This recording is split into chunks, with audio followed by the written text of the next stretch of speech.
कि देश में इस बार लोकसभा के हुए आम चुनाव में केंद्र में बीजेपी के एनडीए को सत्ता में आने से रोकने के लिए हमारी पार्टी ने तो सपा सरकार में हमारी पार्टी ने यूपी में सपा सरकार में 2 जून सन 1995 की हुई घटना जिसमें इनका मेरी हत्या करने का पूरा षड्यंत्र था, लेकिन कमजोर व उपेक्षित वर्गों की कृपा से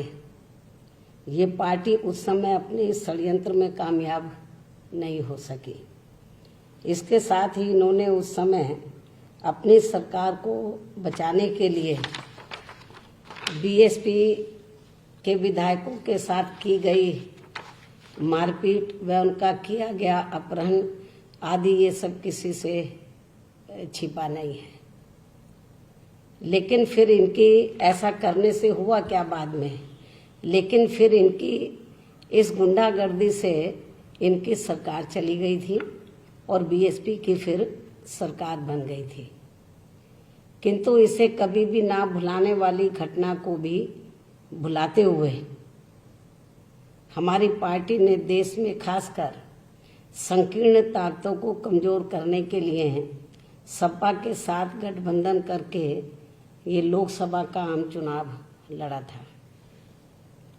जिसमें इनके परिवार की आपसी लड़ाई की वजह से इनको इस चुनाव में इस बने गठबंधन का ज़्यादा लाभ नहीं मिल सका। ये बात किसी से छिपी नहीं है। और फिर ये चुनाव खत्म होने के बाद इन्होंने मेरे कई बार टेलीफोन करने के बावजूद भी कोई जवाब लौटकर मुझे नहीं दिया। तब फिर हमें मजबूरी में इनसे अलग होकर चलने का फैसला लेना पड़ा। इसके साथ साथ आज यहाँ मैं इस बात को भी फिर से इसके साथ साथ आज यहाँ मैं इस बात का भी फिर से खुलासा कर देना चाहती हूँ कि जब इस बार सपा के साथ मिलकर लोकसभा चुनाव लड़ने का यहाँ उत्तर प्रदेश में हमारी पार्टी का इनके साथ गठबंधन हुआ, तो तब फिर हमारी पार्टी यहाँ पूरे जी जान से इस गठबंधन को जिताने में लग गई थी। लेकिन वही दूसरी तरफ सपा के मुखिया गठबंधन होने के पहले दिन से ही श्री एससी मिश्रा जी को अक्सर ये कहते रहे कि अब तो सपा व बसपा का गठबंधन हो गया है, तो ऐसे में अब बहन जी को 2 जून के मामले को भुला के इस केस को वापस ले लेना चाहिए। आप बहन जी से इस बारे में जरूर बात करें। तब फिर ये केस चुनाव के दौरान ही हमें वापस भी लेना पड़ा। लेकिन चुनाव का नतीजा आने के बाद जो इनका रवैया हमारी पार्टी ने देखा है, तो उससे हमें काफ़ी कुछ यही लगा कि हमने चुनाव के दौरान 2 जून 1995 के केस को वापस लेकर बहुत बड़ी गलती की है। साथ ही इनके साथ ना ही कोई चुनावी गठबंधन आदि भी करना चाहिए था। ये भी हमने थोड़ा गलत फैसला ले लिया जल्दबाजी में। हालांकि इसको आप जल्दबाजी नहीं कह सकते, लेकिन थोड़ा हम डीपली यदि सोचते तो शायद हम ये डिसीजन नहीं लेते। लेकिन हमने ये सोचा कि ये 2 जून की घटना को हमने किनारे करते हुए तो हमने देश और जनहित में सांप्रदायिक ताकतों को या संकीर्ण ताकतों को कमजोर करने के लिए हमने यूपी में ये फैसला लिया। इसके बाद लेकिन इनका जो रवैया था, तो ये तो आपको मैंने बताया 2 जून 1995 वाले मामले को, तो उस समय भी इनका दलित विरोधी रवैया था। तो और चुनाव पे ध्यान देने की बजाय केस वापस लेने के लिए मिश्रा जी को कहते रहे कि बहन जी को बोलो केस वापस ले लें, लेकिन ये भी सब हो गया। इसके बाद इनका एक और दलित विरोधी चेहरा हमें कल राज्यसभा के पर्चों के जांच के दौरान भी देखने के लिए मिला है, जिसमें इनको सफलता नहीं मिलने पर खिसियानी बिल्ली खम्मा नोचे की तरह अब ये पार्टी जबरदस्ती बीएसपी पर बीजेपी के साथ सांठगांठ करके ये चुनाव लड़ने का गलत आरोप लगा रही है, जिसमें रत्ती भर भी सच्चाई नहीं है। जबकि इस मामले में सच्चाई तो ये है, जो आज मैं मीडिया के माध्यम से खासकर उत्तर प्रदेश की जनता को और पूरे देशवासियों को ये बताना चाहती हूँ कि जबकि इस मामले में सच्चाई तो ये है कि जब यहाँ उत्तर प्रदेश में राज्यसभा के लिए अधिसूचना जारी हुई, जिसके तहत सबसे पहले वह अकेले ही श्री राम गोपाल यादव ने सपा की ओर से अपना पर्चा दाखिल किया, तो तब फिर इसके बाद श्री मिश्रा जी ने मुझसे ये कहा कि बहन जी, सपा ने अपना केवल एक ही पर्चा दाखिल कराया है। ऐसा लगता है कि शायद ये अपना दूसरा उम्मीदवार खड़ा नहीं कर रहे हैं। ऐसे में फिर हमें अपना भी उम्मीदवार जरूर खड़ा कर देना चाहिए, वरना फिर कोई ना कोई बड़ा पूंजीपति हमारे भी विधायकों की खरीद फरोख्त करके ये चुनाव जीत जाएगा। और इस संबंध में यहाँ मैं ये भी बताना चाहती हूँ कि राज्यसभा के लिए अपना प्रत्याशी उतारने से पूर्व बहुजन समाज पार्टी के राष्ट्रीय महासचिव श्री सतीश चंद्र मिश्रा जी ने समाजवादी पार्टी के अध्यक्ष श्री अखिलेश यादव से टेलीफोन पर बात करनी चाहिए। उन्होंने खुद मिलाया,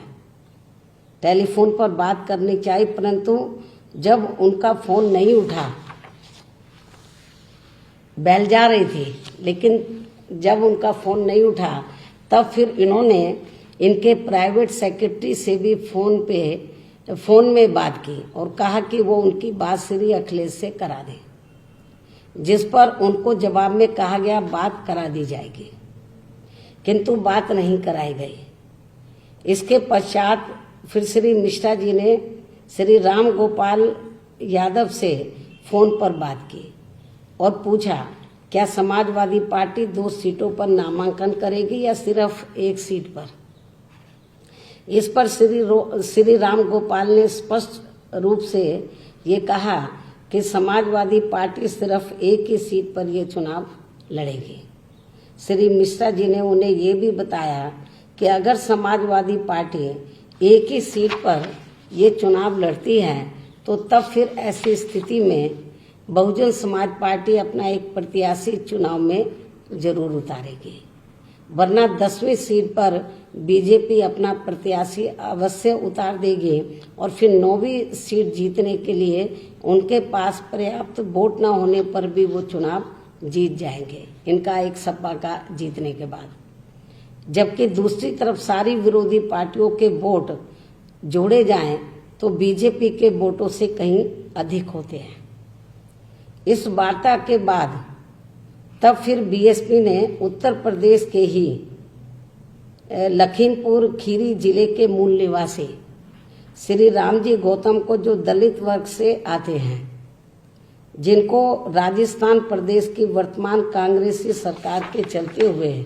वहां इनके नेतृत्व में बीएसपी के बढ़ते हुए जनाधार से दुखी होकर फिर इनको वहां से भगाने व इनका मनोबल गिराने के खास उद्देश्य से जो इनके साथ षड्यंत्र के तहत जिस प्रकार से बुरा बर्ताव किया गया था, जो कदापि भुलाया नहीं जा सकता है, जिससे कांग्रेस पार्टी की भी इस दलित विरोधी हरकत से पूरे देश के दलित समाज के लोग काफी आक्रोशित हुए। इनको फिर इनकी पार्टी के प्रति समर्पण व ईमानदारी आदि को खास ध्यान में रखकर इस चुनाव में पार्टी ने खड़ा करने का फैसला लिया। परंतु कांग्रेस की तरह सपा ने भी अपनी दलित विरोधी मानसिकता के तहत अपनी इस बात से कि हम दूसरा उम्मीदवार खड़ा नहीं करेंगे, उससे मुकरते हुए बीएसपी के इस उम्मीदवार का विरोध करने के लिए एक षड्यंत्रकारी चाल के चलते हुए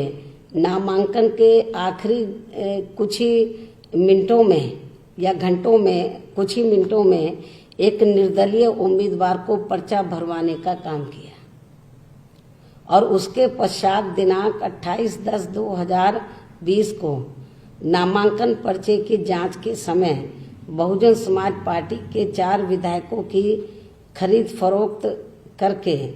उनसे ये झूठा हलफनामा दिलवाया कि उन्होंने बहुजन समाज पार्टी के नामांकन पत्र में अपने हस्ताक्षर नहीं किए थे, जबकि इन सभी विधायकों ने दिनांक 26/10/2020 को श्री रामजी गौतम के नामांकन पत्र में हस्ताक्षर किए थे और पर्चा दाखिले के समय में भी वे स्वयं मौजूद थे। और फिर जांच उपरांत इन विधायकों का ये कथन असत्य एवं झूठा पाया गया तथा बहुजन समाज पार्टी के प्रत्याशी का पर्चा सही पाया गया, वैध पाया गया और फिर समाजवादी पार्टी द्वारा समर्थित निर्दलीय उम्मीदवार का भराया गया पर्चा कई गंभीर त्रुटियों की वजह से खारिज हो गया। अर्थात इनको हराने के लिए सपा ने, हमारे कैंडिडेट को हराने के लिए सपा ने अपने विधायकों के समर्थन से एक उद्योगपति से पर्चा दाखिल करा दिया और फिर आम चर्चा के मुताबिक जिनके धन से वह आगे टिकट देने के लालच से मीडिया के अनुसार बीएसपी के इनको मिलाकर 7 विधायकों को तोड़ा गया, जिसमें फिर भी इन्हें इस उद्योगपति को राज्यसभा में भेजने के लिए सफलता नहीं मिल पाई और अब इससे दुखी होकर ये पार्टी बीएसपी पर बीजेपी के साथ सांठगांठ करके ये चुनाव जीतने का गलत व बेबुनियाद जबरदस्ती के आरोप लगा रही है।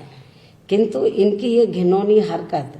अब इस पार्टी को आगे चलकर कभी भी भारी पड़ सकती है और इस मामले में आज हमारी पार्टी एडवांस में ही ये ऐलान कर देना चाहती है कि आगे चलकर जल्दी ही इस बार जब यहाँ एमएलसी के चुनाव होंगे, क्योंकि इसके बाद एमएलसी के होंगे, आगे चलकर जल्दी ही इस बार जब यहाँ जल्दी मतलब समय से, अब समय कम रह गया, इस बार जब यहाँ एमएलसी के चुनाव होंगे तो तब फिर बीएसपी कल की घटना का जैसे को तैसा जवाब देने के लिए, अर्थात सपा के दूसरे खड़े किए जाने वाले उम्मीदवार को हराने के लिए, एक तो उनका आराम से बन जाएगा, दूसरा ये खड़ा करेंगे, अर्थात सपा के दूसरे खड़े किए जाने वाले उम्मीदवार को हराने के लिए अपनी पूरी ताकत लगा देगी बीएसपी जो है। और इसके लिए चाहे पार्टी के विधायकों को इनके उम्मीदवार को हराने के लिए बीजेपी व अन्य किसी भी विरोधी पार्टी के उम्मीदवार को ही अपना वोट क्यों न देना पड़ जाए तो भी देंगे।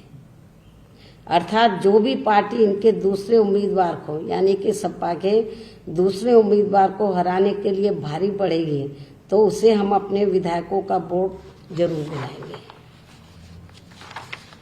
अर्थात सपा के दूसरे उम्मीदवार को अब हमारी पार्टी जरूर एमएलसी का चुनाव हराएगी, जबकि इस मामले में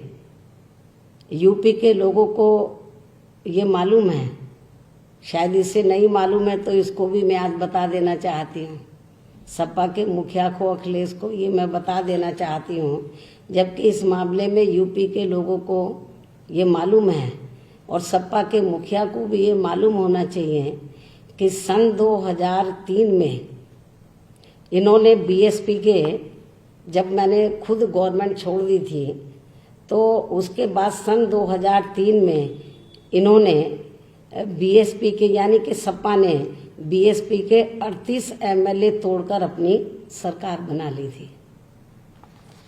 उसके बाद फिर क्या हुआ सन 2003 के बाद, उसके बाद सन 2007 में विधानसभा के हुए आम चुनाव में इनको फिर प्रदेश की जनता ने सत्ता से बाहर कर दिया और फिर बीएसपी की पूर्ण बहुमत की सरकार बनी। तब इनके पिताजी ने ये गलत कार्य किया था, इनके पिताश्री ने ये गलत कार्य किया था और अब उन्हीं के पद चिन्हों पर चलकर तो ये भी ये गलत कार्य कर रहे हैं। और अब इनका भी अपने पिताश्री की तरह ही बुरा हाल होने वाला है अगले ये जो इस बार विधानसभा का आम चुनाव होगा, तथा बीएसपी फिर से अब पूर्ण बहुमत के साथ सत्ता में आसीन हो जाएगी। तो जैसे सन 2007 में वैसे ही पहले भी इनके पिता ने एक गलत काम किया और अभी भी, जबकि उस समय सन 2003 में मान्यवर श्री कांशीराम जी की तबीयत बहुत ज़्यादा खराब थी, वो हॉस्पिटल में एडमिट थे। हमारे विधायक इनके पिताश्री ने तोड़े 38 और अपनी सरकार बना ली तोड़फोड़ करके। और इतना ही नहीं, मान्यवर श्री कांशीराम जी के छोटे भाई को, उनकी बहनों को खरीद फरोख्त करके पार्टी बनवाई, यूपी में उनकी मीटिंगें करवाई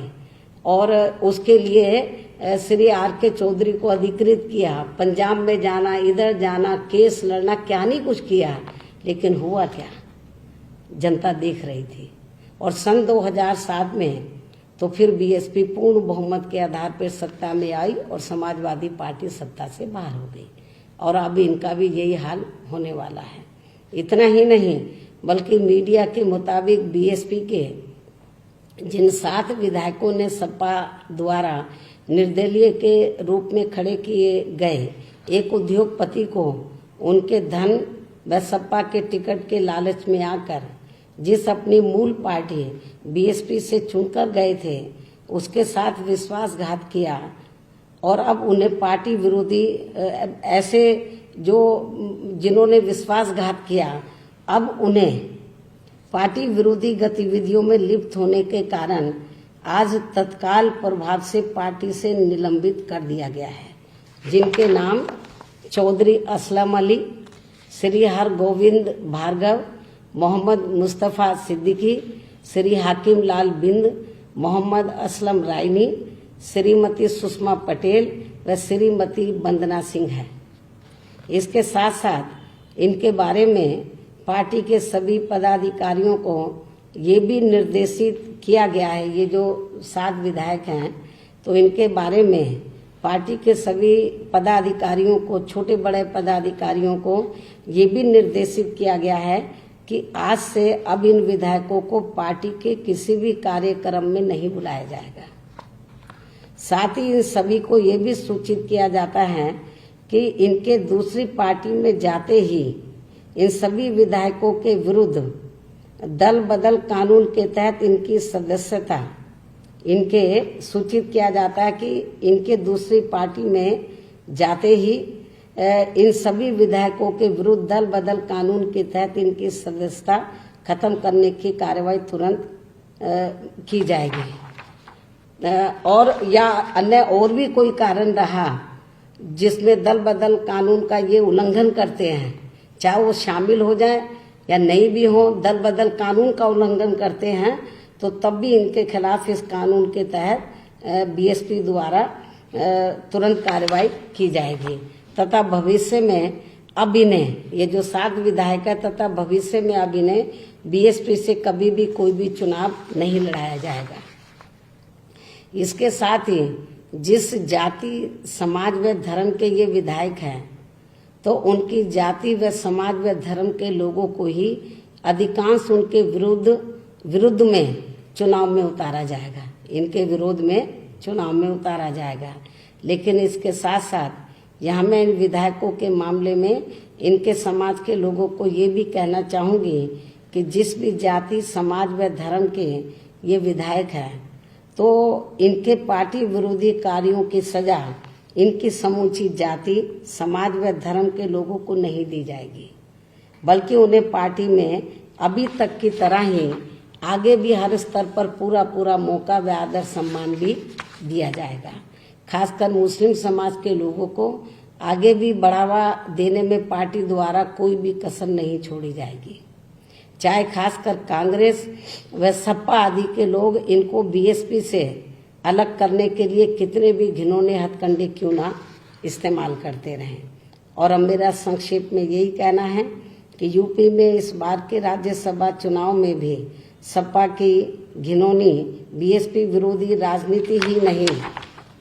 बल्कि इनका घोर दलित विरोधी चेहरा भी खुलकर प्रदेश व देश की जनता के सामने आ गया है। जो कि वास्तव में इनका असली चाल, चरित्र व चेहरा भी है। इनका इतिहास भी यही बताता है। वैसे कुदरती तौर पर बीएसपी के साथ ये बहुत ही अच्छा हुआ कि सपा का ये घिनौना रूप एक बार फिर से यहाँ उत्तर प्रदेश में होने वाले विधानसभा के आम चुनाव से पहले ही आ गया है, ताकि लोग मेरे कहने की बजाय खुद ही ये देख लें कि बीएसपी के साथ सपा ने कभी भी ईमानदारी नहीं बरती है, बल्कि हमेशा ही दगा व बाहरी एवं भीतरी विश्वासघाती किया है। इतना ही नहीं, बल्कि इन्होंने बहुजन समाज में समय समय पर, यानी कि सपा ने, श्री अखिलेश यादव ने, इतना ही नहीं बल्कि इन्होंने बहुजन समाज में समय समय पर जन्मे हमारे महान संतों, गुरुओं व महापुरुषों को भी आदर सम्मान देने की बजाय उनका हर प्रकार से अनादर ही किया है, जिसमें उनके नाम पर बने खासकर नए जिलों व यूनिवर्सिटी आदि का नाम बदलना शामिल है। और ये सब ऐसे सामाजिक व राजनीतिक अपराध हैं